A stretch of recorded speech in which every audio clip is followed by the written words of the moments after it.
Hi guys, welcome back to Transits and Tactics. Another transit, actually a very interesting transit, and it has so much potential in it. And yet, if you're doing things maybe slightly incorrectly, there's also, it can come and kind of hit you in the face. That's what's happening to me. And I would love to talk about this energy. So the solar transit is in the gate 14, and this is the gate of power skills. You can ask yourself a question during this time: what abundance am I attracting?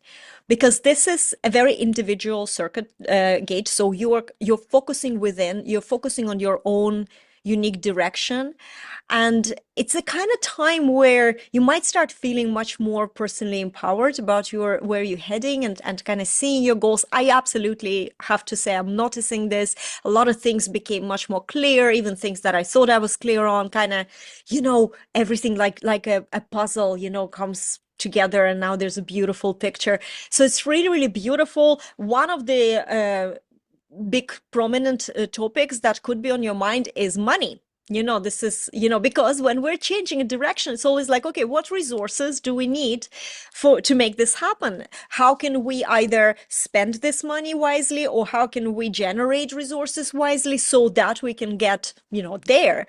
And it's definitely, on the back of definitely a theme for my week. I can share that. And it's great because, there is this kind of waves I'm noticing, because you're focusing on where you want to be. And of course, there's a process. Every change has this process with a lot of confusion in between. And I know more than anyone because my conscious son is in gate 64, the gate of confusion. We had a transit through that in September. And, it's like you have to be careful. You have to be at ease with the lack of clarity, because you have to trust that something is unfolding. And I find that this time, this is exactly on a kind of micro levels, exactly what happens. And, and there is the direction, you calculate what you need, you see what you need, what resources you need, how can you make the money, or how can you spend the money?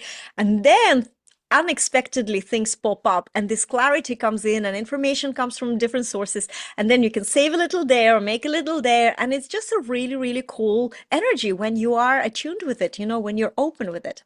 But there is also a but, because this is a sacral gate, sacral center gate, which means that it's activated especially if you have, any kind of harmonic, like a second gate on your identity center. I have that, and I feel like it's really pushing me to do more. And then when I overdo more, especially if it's for others and it's not really correct for me, or maybe an incorrect for me project that I didn't really follow my authority and I got engaged into this project, and then it hits me with exhaustion. And that's what happens with the sacral when you overwork it. And especially if you're naturally a non-sacral person and you start working, because there is this need, there is this, and the push comes from the fact that, if you are a sacral creature manifesting January to January, right? Most of the people, 70% of the world, are the generator types. And for you, the direction, for you, the existential question is, who am I? And when you're talking about direction, it's about how you vibe, how you love doing what you're doing, because you are kind of into doing. And that's what gives you this sense of satisfaction. So this is the gate that is about, what can you be doing? The creative work, the work that you love, that can be sustained. Because if you love what you do, if you're a generator type, you will generate consistent energy for doing that thing. The problem is that most of the time we are either in work or in some sort of form of activity where we do things we should do and not the things that we love doing, right? And so with all these shoots just exhaust us.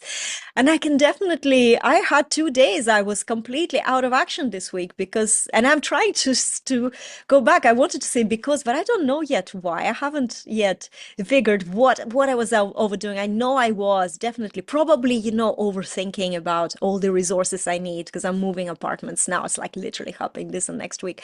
So yeah, this is a lot of changes. Now, the earth is grounding this in the gate of contribution. We just had the transit in gate 8. It's gate 8. We had the transit a couple of weeks ago, and there is a temptation to put all this, energy, and to put all in, and financial resources to express your contribution. So you can be spending money on, or energy, not money, but energy, on putting yourself out there. And I know I have been doing a lot of work on my website, for example, and I'm loving this. All these themes are showing in the love, the satisfaction, the putting yourself out there, great little insights, so if you were in a kind of marketing lull, this is a great time now to kind of restart your visibility, send that email to your list, start a launch, do something, because everything is kind of supporting you. And if you're like me and you have the gate 2 active on your identity center, then there is this channel now formed, and you have this I think it's a channel of a beat, isn't it? 214. It's called the beat. But basically it just gives you the ability to trust that whatever's unfolding now is good for you, so you can attract the resources, the empowerment, the real actual help can come into your life. I testify, I definitely have this kind of things. Little small things, but they make your life easier, and they kind of help you with the unique direction you're heading to. So although I was 2 days out of action, completely exhausted, and my body was just saying nope, but I have to say it's not a bad transit. It's a good energy. Anita, how have you been dealing with this? Absolutely. This is my birthday energy. My son is activating the gate Happy 14. birthday, by the way. Yeah, yeah, thank you. And the earth activates the gate 8. And what Uranus is also in gate 8. So we have been pushed and shoved and dragged and shaken over the last 16 years with Pluto and Capricorn to actually look at our work life. Look at there's such work gets such a bad rep Mm. in the world at the moment. So many people are compromising their work, and their anxiety around not having enough money is exacerbating how they compromise their work. But what they don't realize is that the more we compromise our work, yeah, we might be making money, but we're really compromising our energy. Yeah. We're running ourselves into burnout. And so this has been a juxtaposition, because you see that gate 8 is in Taurus. It's like the bull, it doesn't like to budge. It doesn't like change. It tries its best not to change. And then 14 is you are such an amazing creative being, and part of my work is teaching people about how to access prosperity in their lives, because a lot of people have grown up believing they can't, Mm. believing they're not capable of generating resources themselves. They've grown up thinking that they need someone else. And we do, but we can be emotionally attached to that. So the beauty at the moment is that Pluto, finally, it's official, has moved into Aquarius, which means more unique, more individual. Your soul is literally driving you to do your thing.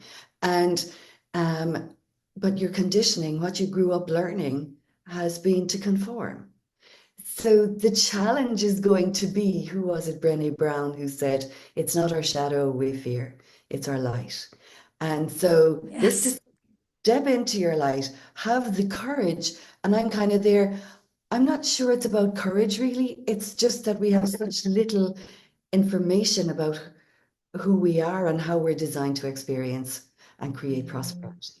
And that's where the human design comes in so uniquely as a tool for the next 20 years, at least.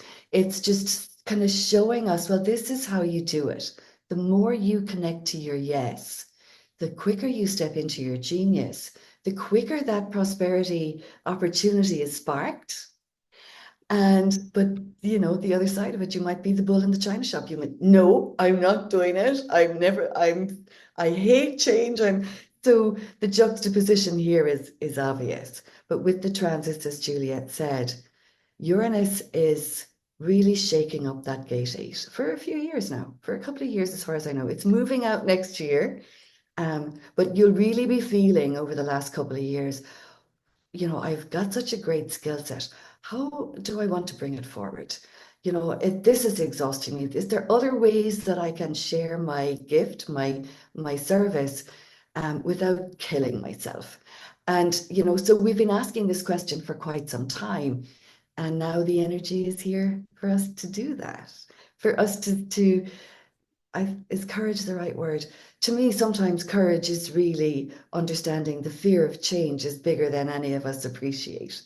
And so when we know and develop our own step-by-step manifesting process, it's much easier to, even though it's an inner game, you haven't, might not have seen results of this yet, but you'll start to develop your own body of evidence as to how Yes.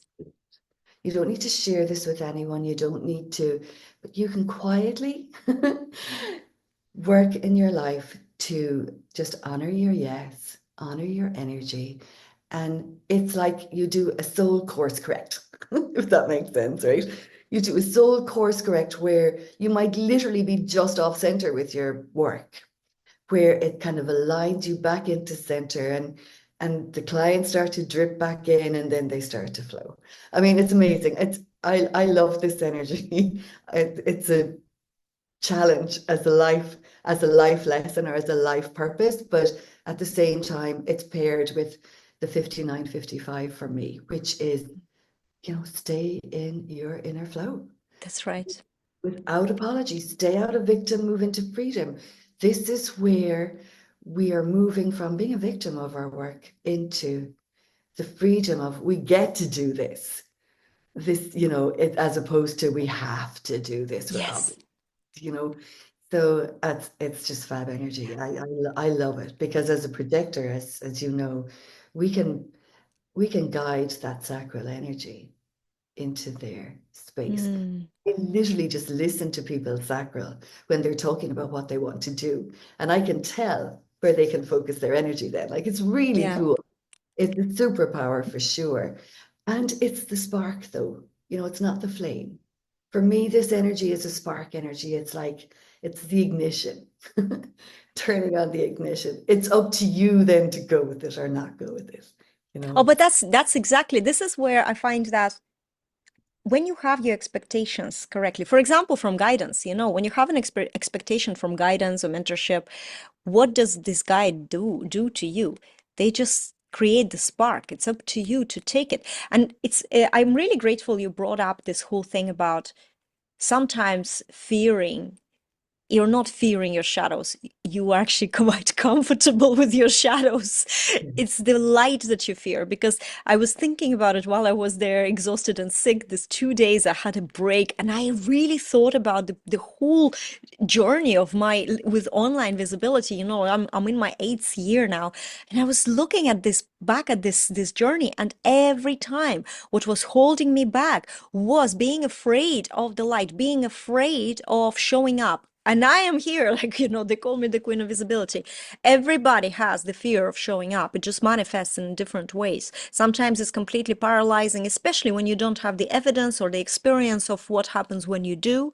But even when, as myself, even when you do, and you have had achieved certain, thresholds in this journey, it still comes back in a different form. It's very insidious in a way, but really it just teaches you to love your light, to accept it, to lean into it more than leaning into where it's comfortable, but the painful and the shadows and the fears. And we think that it's not comfortable, but we all stay there. Why? Because that's our comfort zone, right? We'd rather be saying, oh my God, nothing's working, and I don't get any clients, than to go and write emails, post, create content, do something, put yourself out there. Because without that, nothing is going to happen. That's just the bottom line.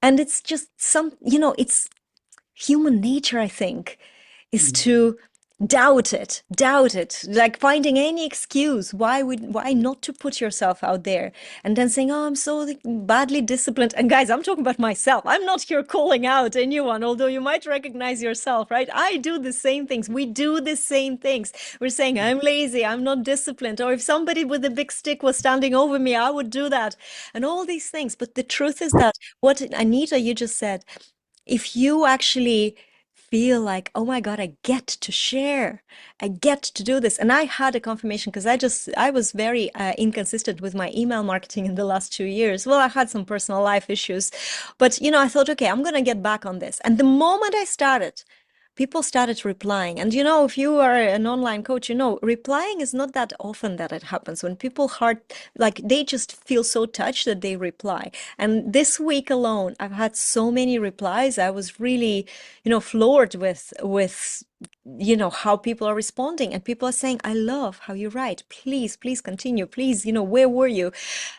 And I get to share and I get to feel like make somebody feel like this, feel good reading my stuff. That gives me a lot of confidence. No longer I need to overthink until I probably forget about it again, but no longer I need to overthink like, why would I write an email? Because someone out there signed up to hear from you, and there is a reason. They enjoy your voice, they enjoy that light that you're emanating, whether you appreciate it or not. That's important reminder for us. So I love this transit. I think this is it. This is about your unique direction. Those are the things to consider, especially in the realm of business and marketing. How are you putting yourself out there?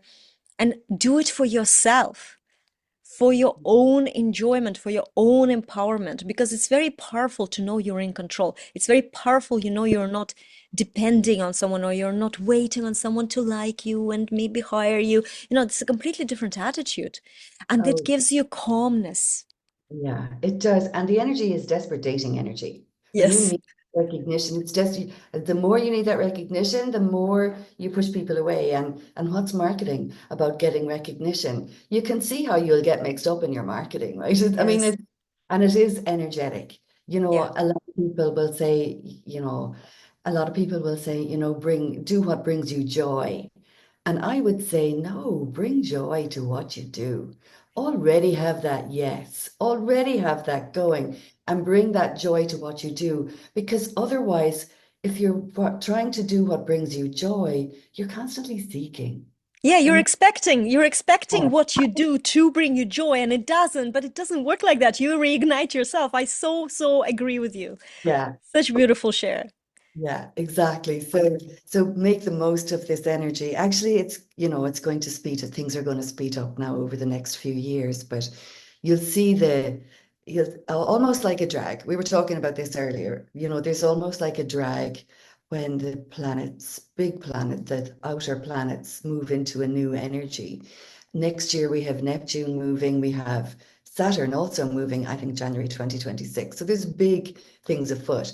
But you might have felt over the last few days, that over the last few years, 2020, that draggy energy, Yeah. that absolute learning the hard way for me, that the ways that you should do things don't work anymore. The way that you learn to conform doesn't work anymore. And you're probably already feeling that inner kind of going, you know what? I'm ready to do my own thing. And Mm. that's what this energy in Aquarius is doing. And it's without that emotional attachment or anxiety, because it's really learning that we're all geniuses in our own right, and we're all capable of manifesting. Yeah. Uh, you just need to learn a new perspective, your perspective on what that is, on I how love that. it. I love it. This is my concept of selfish marketing. Make it around like what suits you. What do you want? How do you want to show up? How do you want to run your business? Because you know what? A big secret that everybody's keeping from you, that's how it works. When you put yourself in the center, you're not sabotaging yourself. You're not resisting yourself. Like you're not overthinking, how am I going to like, shall I write this email or not? Because you're doing it for yourself. Yeah, You're contributing to yourself, and through that, you're contributing to the collective, and through that, you're attracting clients. yeah, There's a client attraction is kind of like a cherry on top. yeah, When you see it that way, things change, and you start producing that attraction energy, because it really is like a desperate. I love it, desperate dating energy. It's a very good like example. Imagine that sleazy geezer in the bar coming up to all the girls, and he's just awful with the horrible chat up lines. And this is what we're trying to do in our businesses, sometimes following some guru's advices. But that's essentially what we're doing. Of course, it feels bad to us, to them. Yeah, it's a fantastic energy. And Anita, happy birthday again. Thank you. This is a brilliant actually gate to have in your son. Yeah, So it is. yeah, I'm really I hope that you have a fabulous week and great celebrations. Have you done anything? When was it? What date? Yesterday, the 20th. The Yeah, 20th. Have you yeah, done something big? absolutely. Absolutely. I celebrate for the whole year. I'm I'm committed to celebrating every day. And the birthday is just special, you know. That's the It's way to do it. That's the way to do it. It's so funny. I yeah. was just had this conversation with my husband about celebrations, and I was saying to him, I'm absolutely disaster to celebrate. Like, don't expect like gifts on Christmas or your birthdays because I don't know, but I can celebrate like that every day, you know. So I think that every day is a celebration. Some days maybe like we'll just have an extra celebration. So anyway, this is absolutely fantastic. Guys, thank you so much for joining us week in and week out. We know you're watching. Let us know how you're experiencing these energies. If you have any questions, wherever you're watching, comment below and reach out to us if you need more support in marketing visibility or money and manifestation techniques. Check out our books. Mm, yeah. How do I know? Anita's book, How Do I Know? This is just all you Google on Amazon. On Marketing Human Design, that's mine. I'm sure that both of them in conjunction is going to give you so much aha moments and breakthroughs. So we will see you in the next transit. And for now, take care and bye.